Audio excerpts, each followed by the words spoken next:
નમસ્કાર દોસ્તો, કેમ છો? અત્યારે આપણે હાલ સ્વ અધ્યયન પોથી કયું તો કે ભાઈ સ્વ અધ્યયન પોથીનો ભાગ નંબર 6 સ્વ અધ્યયન પોથીનો ભાગ નંબર 6 અને ધોરણ પણ 6 અને ધોરણ પણ 6 સ્વ અધ્યયન પોથીનો ભાગ નંબર 6 અને ધોરણ પણ 6 એનો 7મો પાઠ ગુપ્ત યુગ અને અન્ય શાસકોની ચર્ચા કરવા જઈ રહ્યા છે।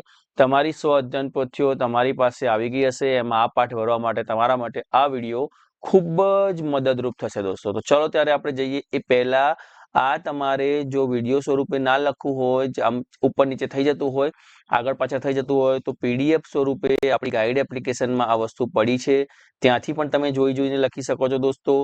અને યુટ્યુબમાં તો આપણી ચેનલ છે, તમારી પોતાની ચેનલ છે એટલે તમે એને લાઈક અને સબસ્ક્રાઇબ તો કરી દીધી હશે, વિડીયોને લાઈક પણ કરી દીધું હશે અને કમેન્ટમાં તમે લોકો યસ સર પણ લખી દીધું છે। જે પણ મિત્રો કમેન્ટમાં યસ સર નથી લખતા તો દરેક વિડીયોમાં તમારે કમેન્ટમાં દોસ્તો યસ સર લખવાનું છે, એટલે દરેક વિડીયોમાં તમારી હાજરી પૂરી જશે। પ્લે સ્ટોર પર જઈને દોસ્તો આપણું આ સિમ્બોલ વાળું ગાઈડ એપ્લિકેશન GUIDE લખશો એટલે આ સિમ્બોલ વાળી તમે એપ્લિકેશન ડાઉનલોડ કરી શકશો। તો ફરજિયાત દરેકના મોબાઈલમાં ગાઈડ એપ્લિકેશન હોવી જોઈએ। ચલો ત્યારે ઝડપથી જઈએ। મેં તમને કહ્યું એમ આપણા આજનો પાઠ છે ગુપ્ત યુગ અને અન્ય શાસકો। પ્રશ્ન નંબર 1 દોસ્તો, નીચે આપેલા દરેક પ્રશ્નના ઉત્તર માટે આપેલા વિકલ્પમાંથી સાચો વિકલ્પ શોધીને બકેટમાં લખવાનું છે। ચલો, નાલંદા વિદ્યાપીઠ હાલના કયા રાજ્યમાં આવેલી છે? તો બિહાર રાજ્યમાં આવેલી છે, બી આવશે। નીચે પૈકી કયા બે શાસકો સમકાલીન એટલે કે સાથે થઈ ગયા? તો હર્ષવર્ધન અને પુલકેશી બીજો। તમને આવડતું હશે, પાઠ વાંચ્યો હશે, તો ના આવડતું ચિંતા નહીં કરવાની, ગાઈડ એપ્લિકેશન તમારા માટે જ છે અને રાઈટ આન્સર ચેનલ પણ તમારા માટે છે। નીચેના પૈકી કઈ કૃતિ કવિ કાલિદાસની નથી? તો ઉર્ભંગમ કૃતિ છે કવિ કાલિદાસની નથી, બાકીની ત્રણ કૃતિઓ કાલિદાસની છે। ગુપ્ત યુગમાં શાસકો પોતાના પ્રદેશના દસ્તાવેજો સાચવવા કોની નિમણૂક કરતા હતા? તો પુસ્તપાલની કરતા હતા, એટલે કે બી। ઈસવીસનની 6ઠી સદીના મધ્યમાં હુણોએ મધ્ય એશિયાથી ભારત પર આક્રમણ કર્યું, તેઓ કઈ દિશામાંથી ભારતમાં આવ્યા? તો વાયવ્ય, એટલે કે એ આવશે જવાબ। નીચે પૈકી કોણ ગુપ્ત યુગના રાજા નથી? તો ચંદ્રગુપ્ત મૌર્ય, એટલે કે સી જવાબ આવશે। અને ભારતના શેક્સપિયર તરીકે કયા કવિ ઓળખાય છે? તો કાલિદાસ કવિ ઓળખાય છે, એટલે કે એ જવાબ આવશે। ચલો ત્યારે આ તમારો પેજ નંબર 49 નું આપણે પતાવ્યું। હવે 50ના પેજની વાત કરીએ દોસ્તો। દક્ષિણ પથના સ્વામીનું વિરુદ્ધ કયા રાજ્યએ ધારણ કર્યું હતું? તો પુલકેશી બીજાએ। શૂન્ય અને દશાંશ પદ્ધતિની શોધ કોના દ્વારા થઈ હતી? તો આર્યભટ્ટ દ્વારા। લોહસ્તંભની બાબતમાં કયું વિધાન યોગ્ય છે દોસ્તો? તો કર્ણાટકમાં રાજ્યમાં આવ્યું છે, તો દિલ્હીમાં આવેલું હતું। ચંદ્રગુપ્ત પહેલાના સમયમાં તેમ ના, તો ચંદ્રગુપ્ત બીજાના સમયમાં, અને આજ દિન સુધી કાટ લાગેલ નથી, તો આ વિધાન એના માટે એકદમ સાચું છે, આજ સુધી કાટ લાગેલ નથી। ચલો, ગુપ્ત વંશના સ્થાપક કોણ હતા? તો શ્રીગુપ્ત હતા। પ્રશ્ન નંબર 2 ખાલી જગ્યાની વાત છે, તો શ્રીગુપ્ત હતા। અમરસિંહે અમરકોશ નામના ગ્રંથની રચના કરી હતી અને ભારતીય ઇતિહાસમાં ગુપ્ત યુગને સુવર્ણયુગ કહેવામાં આવે છે। પ્રાચીન ભારતના છેલ્લા મહાન સમ્રાટ હર્ષવર્ધન હતા। જાતક કથાઓમાં બૌદ્ધ ધર્મ સાથે જોડાયેલી છે અને સમ્રાટ ચંદ્રગુપ્ત બીજાના સમયમાં ચીની યાત્રાળુ ફાહિયાન ભારતની બે આયા હતા, હુયુનસાંગ અને ફાહિયાન। તો ફાહિયાન એ ચંદ્રગુપ્ત બીજાના સમયમાં ફાહિયાન ભારતની યાત્રાએ આવ્યો હતો। ખરા ખોટા આયા હવે। સમુદ્રગુપ્તના સમયની પ્રશસ્તિ રાજકવિ હરિશણે રચી હતી, તો ખરું।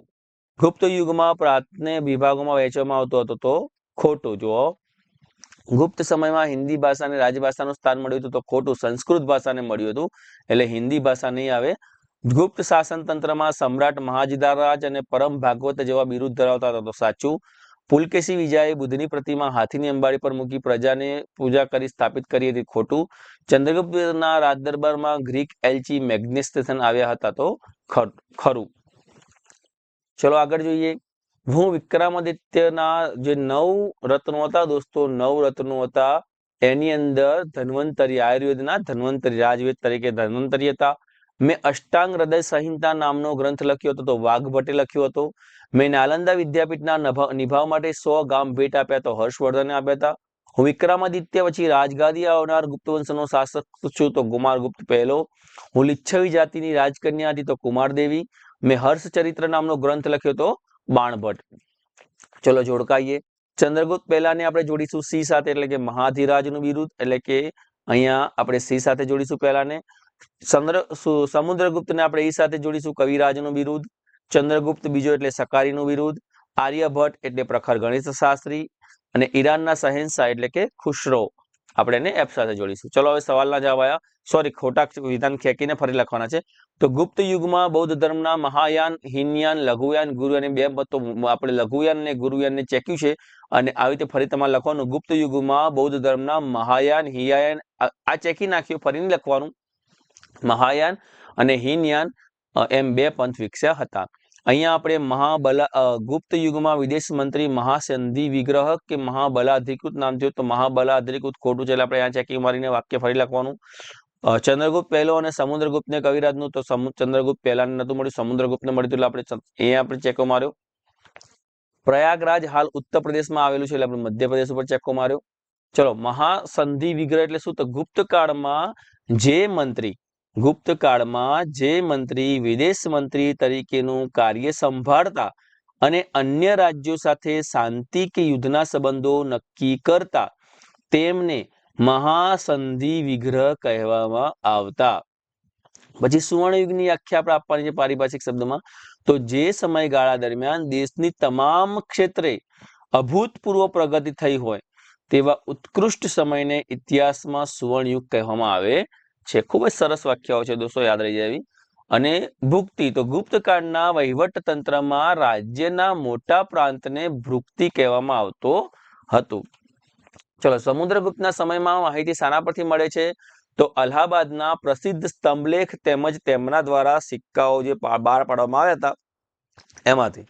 ગુપ્ત યુગનું શાસન તંત્ર 3 વિભાગોમાં વહેંચેલું હતું. કયું? તો કેન્દ્રીય, પ્રાદેશિક કે પ્રાંતીય અને સ્થાનિક. રાજકવિ હરીશને રચેલી પ્રશસ્તિમાં શાનું વર્ણન છે? તો સમુદ્રગુપ્તના વિજયો અને તેના સાંસ્કૃતિક કાર્યનું વર્ણન કરવામાં આવ્યું છે. સમુદ્રગુપ્ત સંગીત પ્રેમી હતા એમ સાથે કહી શકાય, કારણ કે એમના સમયમાં જે સિક્કાઓ બહાર પડ્યા એમાં એ વીણા વગાડતા દર્શાવવામાં આવ્યા હતા. ગુપ્ત સમયમાં ગુજરાતના સમુદ્ર કિનારે કયા બંદરો હતા? તો ભૃગુકુચ એટલે કે ભરૂચ અને સ્તંભતીર્થ એટલે કે ખંભાત, આ બે બંદરો હતા. ગુપ્ત શાસનમાં કયા ધર્મનો વિકાસ થયો? તો ગુપ્ત શાસનમાં દોસ્તો વૈષ્ણવ ધર્મને રાજધર્મ તરીકે ઓળખાતો હતો. એ ઉપરાંત શૈવ ધર્મ, બૌદ્ધ ધર્મ અને જૈન ધર્મનો પણ વિકાસ થયો હતો. ગુપ્ત યુગના ધાતુ વિદ્યામાં મળેલી શ્રેષ્ઠ સિદ્ધિનો નમૂનો કયો? તો દિલ્હી પાસેની મહેરૌલીમાં જે લોહ સ્તંભ હતો એ ગુપ્ત યુગના ધાતુ વિદ્યામાં મળેલી સિદ્ધિનો શ્રેષ્ઠ નમૂનો છે, કારણ કે આજ દિન સુધી કાટ લાગ્યો નથી. સમ્રાટ હર્ષવર્ધને કયા કયા નાટકોની રચના કરી? તો પ્રિયદર્શિકા, રત્નાવલી અને નાગાનંદ. સકારીનું બિરુદ કોણે ધારણ કર્યું? તો સમ્રાટ ચંદ્રગુપ્ત બીજાએ તેના રાજ્યની સરહદે આવેલા શક અને ક્ષત્રપ વંશના રાજ્ય ઉપર વિજય મેળવ્યો હતી અને યાદમાં એણે સકારીનું બિરુદ ધારણ કર્યું. ગુપ્ત શાસન તંત્રમાં ગામનો વહીવટ કોણ કરતો? તો વડીલો કરતા, ગામના મુખી કરતા, વયસ્ક ગ્રામજનો કરતા, પ્રતિનિધિઓ કરતા, એના દ્વારા બનેલી સમિતિઓ વહીવટ કરતી હતી. સમુદ્રગુપ્ત વિદ્યાપ્રેમી અને સંગીત પ્રેમી હતો. કારણ આપો. કારણ કે અનેક વિદ્વાનોને એણે આશ્રય આપ્યો હતો, ઉચ્ચ કોટીનું એણે સાહિત્ય રચ્યું હતું, હંમેશા વિદ્વાનોની મિત્રતા ઈચ્છતો હતો, અનેક કાવ્યોની રચના કરી હતી અને કવિરાજનું બિરુદ મેળવ્યું હતું. અને એ વખતના સિક્કાઓ પર તેમને વીણા વગાડતા બતાવવામાં આવ્યા હતા. ચંદ્રગુપ્ત બીજાનો સમય ગુપ્ત યુગનો સુવર્ણયુગ કહેવાય છે, કારણ કે વારસામાં મળેલ સામ્રાજ્યનો એમણે વિસ્તાર કર્યો અને એ પછી તેમણે શક અને ક્ષત્રપો પર વિજય મેળવીને સકારીનું બિરુદ ધારણ કર્યું. અનેક કવિઓ અને વિદ્વાનોને પોતાના રાજ્યમાં આશ્રય આપ્યો. સંસ્કૃત ભાષાના મહાકવિ કાલિદાસ, વૈજ્ઞાનિક વરામિહિર, રાજવૈદ્ય ધન્વંતરી, વૈતાલ ભટ્ટ, અમરકોશના રચયિતા અમરસિંહ જેવા નવરત્નો તેમની વિશેષતા હતી અને વહીવટી સરળતા માટે તેમણે સામ્રાજ્યને જુદા જુદા એકમોમાં વહેંચ્યા હતા. ગુપ્ત યુગના કેન્દ્રીય વહીવટ તંત્ર વિશે આપણે ટૂંકમાં જણાવશું. તો અહીંયા આપણે વાત કરીએ સમ્રાટ, તો વહીવટ તંત્રના કેન્દ્રમાં સમ્રાટ હતા. તેઓ મહારાજા ધીરાજ કે પરમ ભટ્ટારક જેવા બિરુદો ધારણ કરતા. મંત્રીઓ અને સચિવો તો સમ્રાટને મદદ કરવા માટે મુખ્ય સેનાપતિ, વિદેશ મંત્રી અને મહેલના રક્ષણ માટે મહાપ્રતિહાર અધિકારી તરીકે હતા. અને વહીવટી વિભાગોમાં એને વિવિધ એકમોમાં વહેંચવામાં આવ્યું હતું. ચલો, એ વખતની આપણે વિજ્ઞાન ક્ષેત્રની સિદ્ધિઓ કરીએ તો આર્યભટ્ટે શૂન્ય અને દશાંશ પદ્ધતિની શોધ કરી. મહાન વૈજ્ઞાનિક વરામિરે બૃહદ સંહિતા નામનો ગ્રંથ લખ્યો.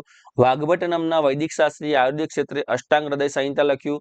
મહેરૌલીનો લોહસ્તંભ રસાયણ શાસ્ત્ર અને ધાતુ વિદ્યાની અજોડ સિદ્ધિનો નમૂનો છે. દોસ્તો ટૂંક નોંધ લખો. સમ્રાટ હર્ષવર્ધન તો પ્રાચીન ભારતના છેલ્લા મહાન સમ્રાટ.